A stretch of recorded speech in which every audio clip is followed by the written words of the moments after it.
오늘 받은 주제는 민노총이 죽어야 대한민국이 산다였는데 저는 조금 한 단계 더 나가기로 했습니다. 민노총 배후에 북한이 있기 때문에 북한이 있는 한은 숙주가 살아있는 동안 계속 나오게 돼 있습니다. 그래서 김정은을 잡아야 된다로 주제를 좀 바꿨습니다.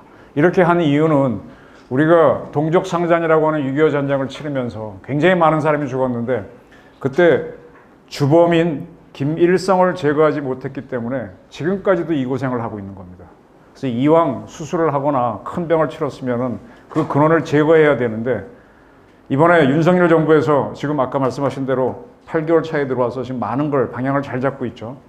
이렇게 나가면서 김정은을 없애는 쪽으로 목표를 분명히 잡아달라는 요구를 하고 싶어서 또 이런 주제를 잡았습니다. 제가 여기에서 쭉 설명을 드리겠습니다. 김정은을 죽이라는 얘기예요. 간단합니다. 그 살인 문제에 대해서 좀 고민이 많은데 기독교에서 쉽게 해서 살인하지 마라, 간음하지 마라, 도둑질, 거짓말하지 말라 등등을 얘기하는데 이거 상당히 중요한 가치가 많습니다. 근데 이러한 가치관은 어느 누구도 사람을 죽여라, 간음해라, 도둑질해라, 거짓말해라고 가르치지는 않아요. 이런 걸 하게 되면은 프란시스 후쿠야마가 얘기했던 트러스트, 신뢰가 깨집니다. 그러니까 공동체가 유지를 못합니다. 공동체를 유지하기 위해서는 이런 룰을 쉽게 해서 만들었던 어떠한 종교든 간에도 다 이건 요구하죠. 지키는 게 많습니다. 그런데 공동체 밖에서 우리 공동체를 파괴하려는 세력이 있다면 나는 이 원칙은 적용할 필요가 없다고 봅니다. 그리고 공동체를 파괴할 때도 사실은 이 원칙은 무시가 됩니다. 가장 좋은 예가 기독교에서는 십계를 지킨다고 하는데 십자군을 만들어서 성전을 했잖아요. 홀리월을. 그들도 필요하면 사람을 죽이러 갔고 그다음에 라스트 모이칸 영화 같은 거 보게 되면은 인디언들도 자기 종교관을 갖고 있는데 저걸 죽여서 적이라고 판단되는 상대방을 죽여서 심장을 꺼내서 확 들면은 내가 오히려 용감해진다. 이런 개념도 가질 수 있습니다. 그리고 지금은 사라졌지만은 고대 국가에서는 내가 죽인 사람들 해골을 떠서 이렇게 집에 장식을 하게 되면 내가 오히려 강성해지고 잘 된다. 그런 것도 있었죠. 그러니까 살인은 굉장히 가치가 있습니다. 그리고 공작의 세계에 들어가게 되면 모든 걸 다 합니다. 007 영화 보시게 되면 거기서 수많은 연애를 하면서 공작하는 게 보입니다. 그리고 그리스도인들은 싸우지 말라 그러는데 적 그리스도와 싸울 때는 뭐 십자군 이상 전쟁을 하고 이슬람들이 성전을 하는 건 다 아실 겁니다. 2018년 9월 평양에 갔던 문재인은 남쪽 대통령 아무개라 그랬습니다. 근데 그렇게 하게 되면 저쪽 국민들이 좋아할 줄 알았는데 눈도 깜짝 안 했고 저도 그 경기장은 제가 한번 갔다 왔는데 굉장히 큽니다. 그렇게 해서 그들을 감동시켜서 우리 편으로 끌어왔으면 문재인의 공이 올라가겠지만은 결국은 문재인이라는 그늘 밑에서 촛불은 횃불이 돼버렸습니다. 간신히 지난 3월 달에 껐습니다. 다 꺼지지 않았죠. 그리고 저는 문재인을 계속해서 제 유튜브를 통해서 뭐라고 규정할까 하다가 아바타, 작년부터 제가 아바타라고 했던 것 같아요. 요즘은 많이 그걸 쓰던데 이 사람은 타고난 공산주의자가 아니에요. 제가 공부하는 우리 땅에서 생겨났던 공산주의자들은 자생적금은 있어요. 작곰이라고 하는데 작곰은 아닙니다. 작곰이었던 통역당 사람들을 존경했는지 모르지만 스스로 그런 사람은 아닌데 근데 이 사람이 대통령이 돼버리니까 그 밑에서 진짜 작곰들이 움직이기 좋은 구조가 만들어졌다. 그래서 해수부 공무원 피살 사건, 북한 어민 강제 송환 사건 등에 대해서도 자기들 하고 싶은 대로 했고 그 책임은 문재인이 지게끔 했다. 그래서 문재인 정권에서는 북한과 내통한 행위가 매우 많았다는 겁니다. 그리고 그의 롤 모델이라 그럴까, 멘토라 그럴까, 노무현 정권 때도 지난번 누구죠? 외교부 장관 책을 냈었죠.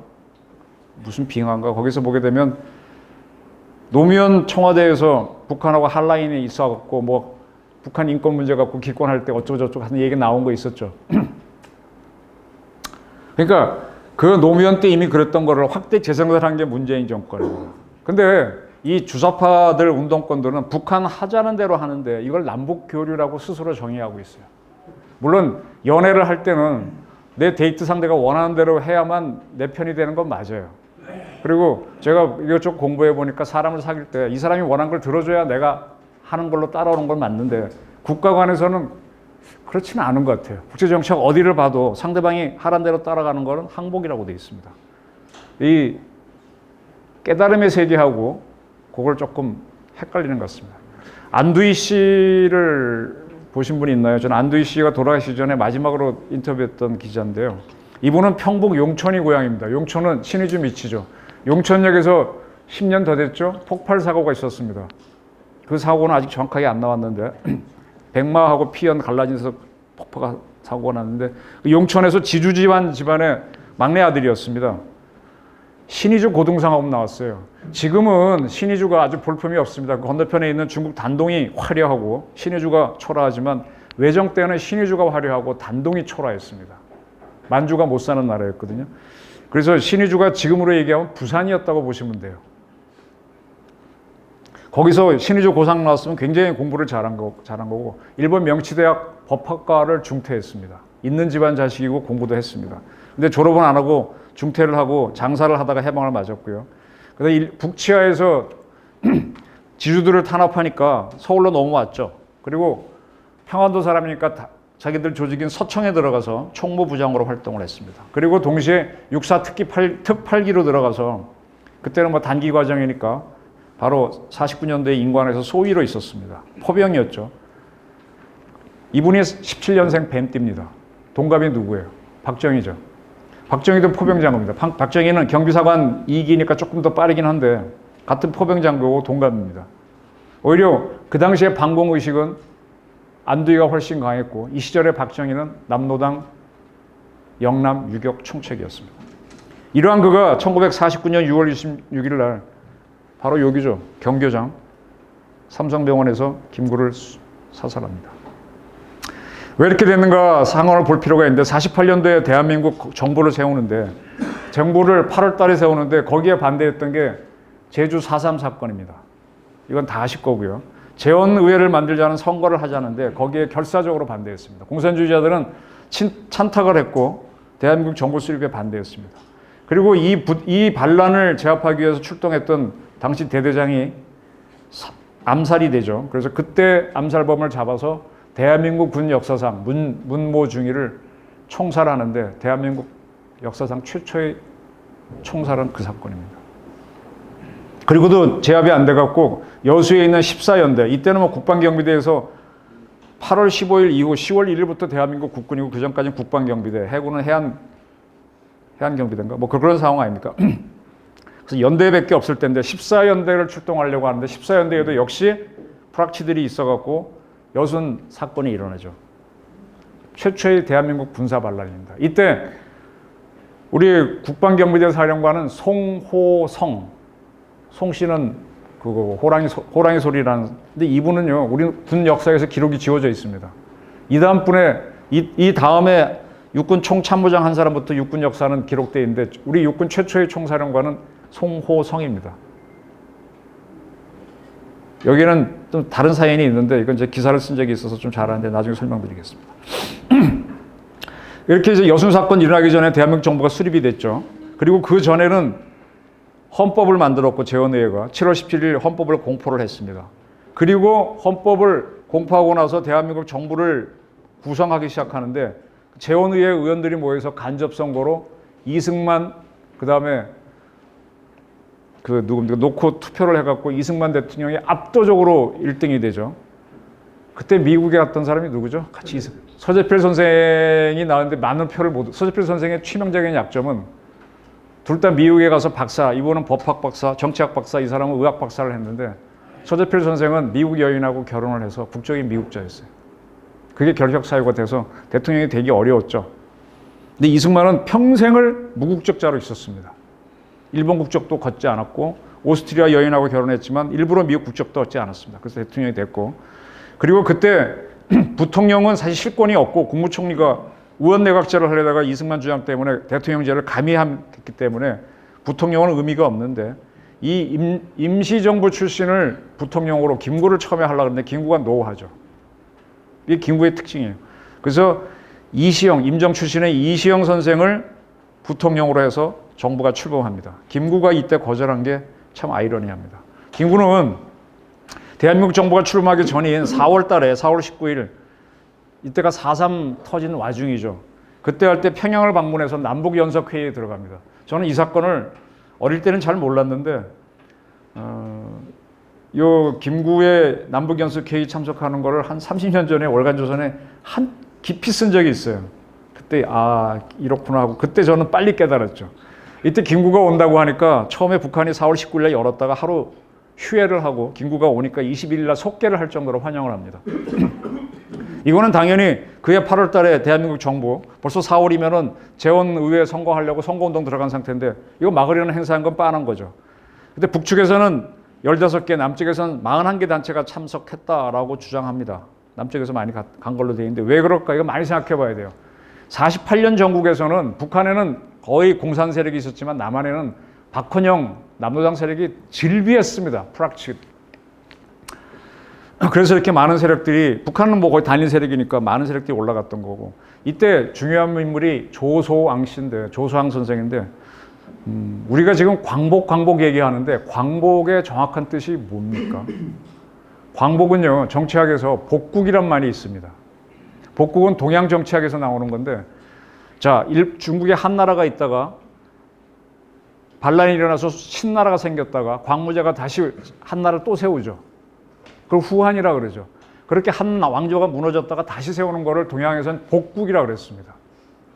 복국. 이건 복국이고 이 복국을 그 송나라가 있다가 그 금나라의 여진의 공격을 요 나라하고 금나라의 공격을 받아서 남성이 찌그러들잖아요. 그때 환원이라는 사람이 남성이 됐을 때 다시 자기 수도를 잃어버렸잖아요. 그걸 찾는 거를 뭐 아름다운 말로 이거 복국을 강조해서 빛광자를 붙입니다.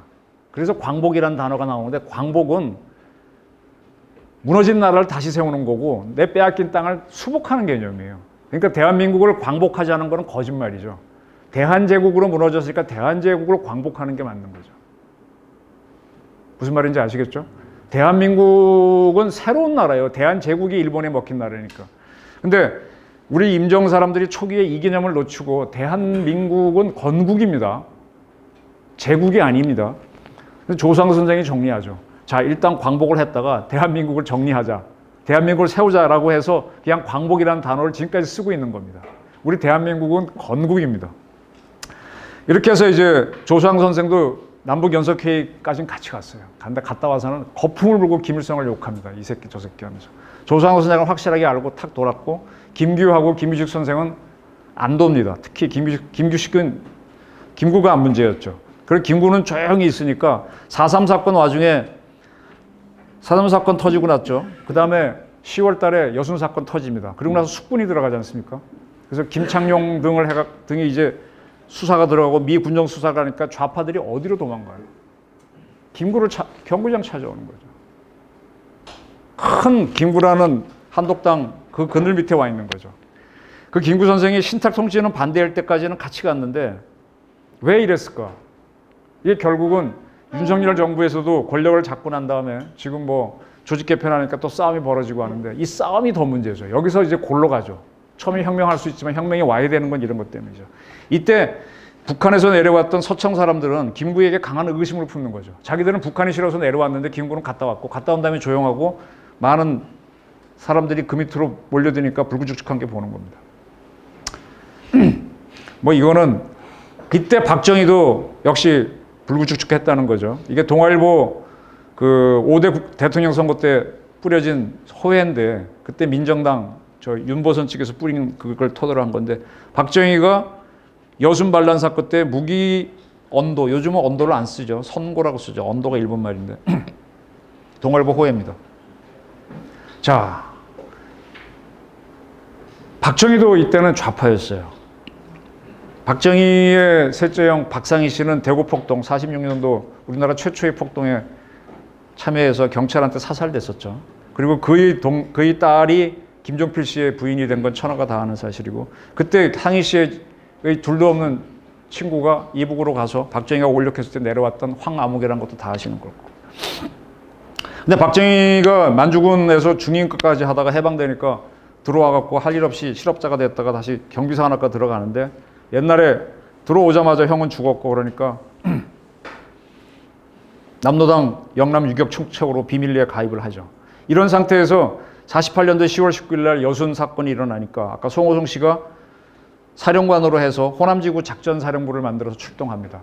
그때는 이제 14연대가 생겼다가 막 여단으로 재편된 고식입니다. 그래서 여단들이 막 있을 때인데 박정희는 5여단 소속 김백일 씨도 이북에서 온 사람이죠. 이 사람은 절대로 붉은 놈하고 있기 싫다고 내려와서 나는 하얀 태양을 보겠다고 이름을 백일로 바꿨죠. 그래서 군단장 6.25 때 하다가 헬기 사고로 죽었던 분인데 김백일 씨를 또 만주군 출신이라고 굉장히 지금 까고 있는 세력들이 있었습니다. 거기에 작전참모 소령으로 박정희는 들어가서 그때 여순 사건 와중인 10월 11일 날 당시 평화일보에 박정희가 기자회견 설명하는 기사가 떴는데 바로 그 다음날 박정희가 체포됩니다. 남노당으로. 그래서 49년도 2월 13일 날 서울중앙고등군법회의에서 무기징역 선고받은 게 아까 그 기사였고요. 그걸 나중에 이제 5대 국회 할 때 공개가 되는 거고. 근데 그때 이미 박정희는 다 얘기하죠. 그래서 난 돌겠다, 전향하겠다라고 해서 풀려 나와갖고 육군 정보국의 문관, 소령에서 그냥 문관으로 있다가 6.25 전쟁이 나니까 다시 소령으로. 이건 참 운명이에요. 안두희가 썼던 그 유명한 시역의 고민, 이건 뭐 선배님들 다 아실 겁니다. 안두희, 박정희는 여순 사건 겪으면서 돌았는데 김구는 그대로 갔단 말입니다. 그리고 그 김구의 그늘에 많은 좌파들이 모였습니다. 저는 안두희 씨가 참 말년에 비참했어요. 같이 사는 여성분을 3분, 4분 바꿨을 겁니다. 제가 본 분이 마지막 분일 겁니다. 서울에는 당연히 못 사셨고 인천하고 요 부평인가 부천 어디 뭐 험한 그 빌라 같은 집에 그것도 그 도심도 아닌 데에서 살았고 그때 이미 나이가 많아서 뭐 연금은 어차피 이분은 못 받는 상태였어요. 군대 생활 20년이 못 채웠기 때문에 전쟁 3년을 포함해서 먹을 것도 없고 그러다 주워 맞기는 권중희 씨한테 많이 맞아가지고 피해의식도 있었고 기자라고 하면 즐겁을 했었는데 그때 제가 설득을 해서 한 10시간을 인터뷰했었습니다. 돌아가시기 전인데 그때 그분이 그런 얘기했어요. 백범이라는 큰 나무 밑에는 빨갱이가 너무 많았다. 그 큰 나무를 베어내야만 그들을 없앨 수 있다고 서청에서는 봤다. 서청에서는 너도 나도 내가 첫 번째로 그 당시에는 암살의 시절입니다. 많은 사람이 암살되고 있었거든요. 물론 한독당 김구 쪽에서도 암살을 많이 했어요. 동아일보 있었던 그런 분들 암살한 거 그쪽으로 보고 있죠. 근데 내가 1번을 손들었고 내가 1번을 하고 2번을 실패하면 2번, 3번 누가 안다. 이 똑같은 방식이 이토 히로부미를 사살할 때도 안중근이 1번이었던 거예요. 안중근 실패하면 2번, 3번 또 나가게 돼 있고 이거는 암살의 기본 공식입니다. 1차 대전 일으켰던 원인이 됐던 오스트리아 황태자 사살 사건도 세르비아 청년이 1바, 2바, 3바가 있었는데 1바가 실패했는데 그 친구가 또 따라 다시 했던 거죠. 그래서 저는 이번에 무인기까지 왔기 때문에 윤 대통령 경호를 특별히 신경 쓰라는 주문을 많이 하고 있습니다. 그래서 이 6월 26일 날 경고장 찾아갔는데 이때 이미 안두희 씨는 한독당의 멤버였어요. 그러니까 만나자 그러면 만날 수 있었고 그래서 그 밑에 있던 선우진 비서한테 인사드리고 올라가서 총권에서 그냥 쏘고 내려와서 선우진 씨한테 총 주고 자수합니다. 전형적인 정치적 사건을 일으킨 거죠. 뭐 이번에 아베 암살처럼 뒤에서 쏜 것도 아니고 앞에서 쐈습니다. 그리고 자기가 이제 15년 종신형 받았다가 15년으로 감형돼서 감옥에 있을 때 그 유명한 시역의 고민, 내가 왜 시해를 했느냐, 그 책을 쓰죠. 이 책이 상당히 오랫동안 금서였죠. 그리고 6.25 전쟁이 일어나기 직전에 잔영 집행정지 받았다가 6.25 전쟁이 일어나니까 박정희처럼 복귀가 돼서 포병 대위인가 중위로 돼서 나중에 대위로 제대를 합니다. 그리고 53년도에는 완전 복권이 되는데 이때부터 그런 박정희 같이 위대한 업적이 없기 때문에 살인을 한 고통을 받게 됩니다. 안두희 선생은 한국 독립당원이었고요. 그를 김구에게 소개한 분은 김학규란 분입니다. 근데 김학규 씨도 한독당에 깊이 관여했던 사람인데 이분이 김구 선생이 북한 갔다 오니까 그때부터 조수함처럼 확 바꿔서 김구를 비난했죠. 역시 안두희도 그때부터 김구에 대한 존경을 거뒀고 그래서 이렇게 4.3 사건과 여순 사건을 겪으면서 김구 암살을 치르면서 우리가 굉장히 사상전을 치른 거죠. 이때 김창룡 씨가 앞장선 건 다 하시는 거고 김창룡 씨 그 따님이 최근에 무슨 책을 냈습니다. 한번 김창룡 그 책을 보시면 김창룡 씨가 이분은 또 서청이 아니고 함경도 사람이에요. 그 평안도하고 우리 경상도하고 전라도 사우지 둘이 다르잖아요. 정일권 씨도 함경도인데 그쪽 사람으로서 일본군에 있을 때 굉장히 그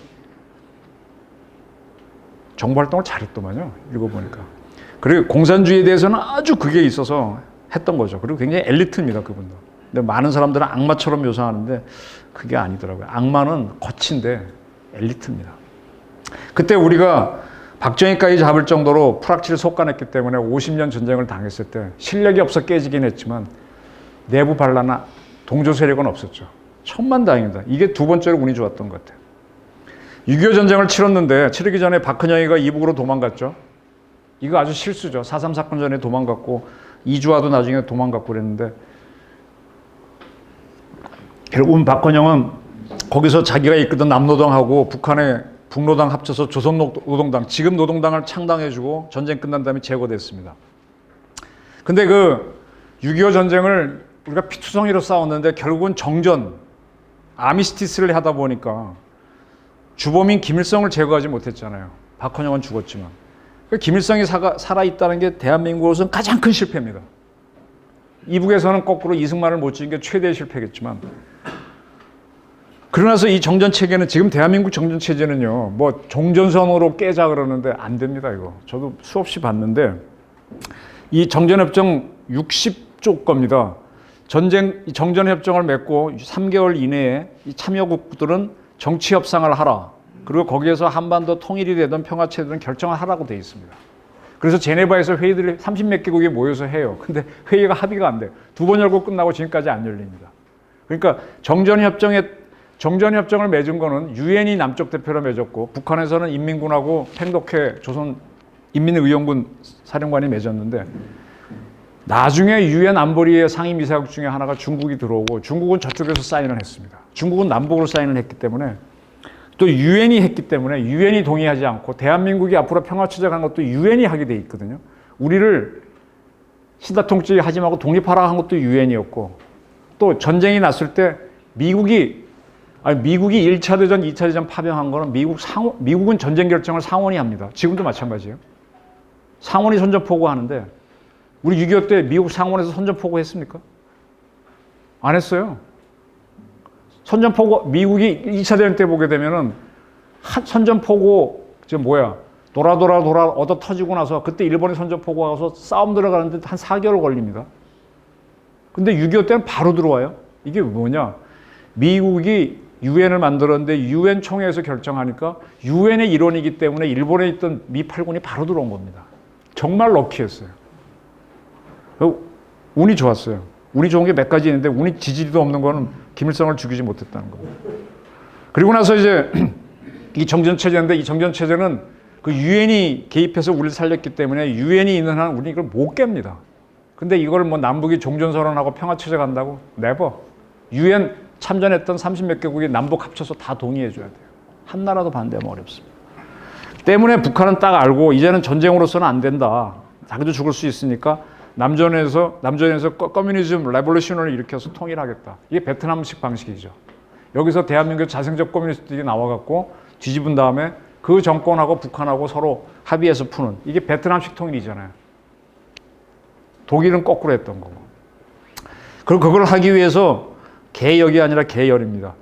예, 남쪽에서 올라갔던 남노당 사람들을 혁명가로 만드는 작업을 하죠.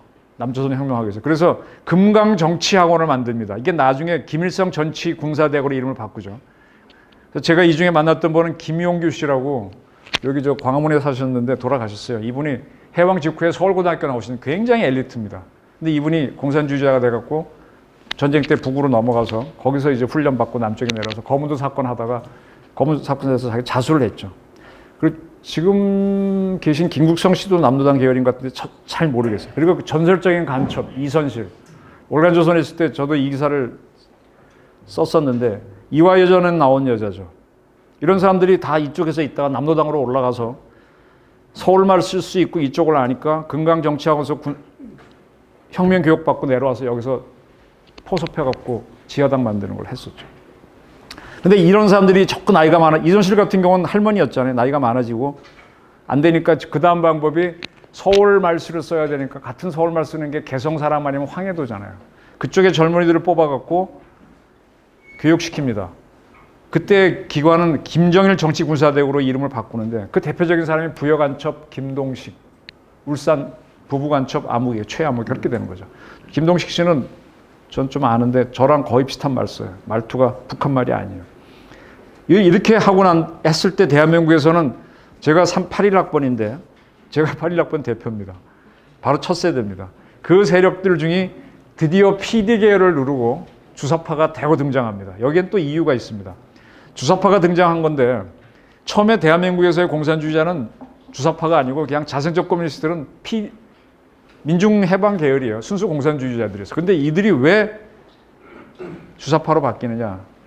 반제전선 자리를 토로로 말씀드리겠습니다. 작곡은 왜 주사파가 되었는가. 서울대가 문제죠. 서울대학교 바꿔 국립서울대학교 공산당이라며 마크가. 서울대 애들이 머리가 좋아요. 거기는 항상 이 사회 문제에 고민하니까 자신적 커뮤니스트가 나오는데 69년도에 통일혁명당은 다 하실 거고요.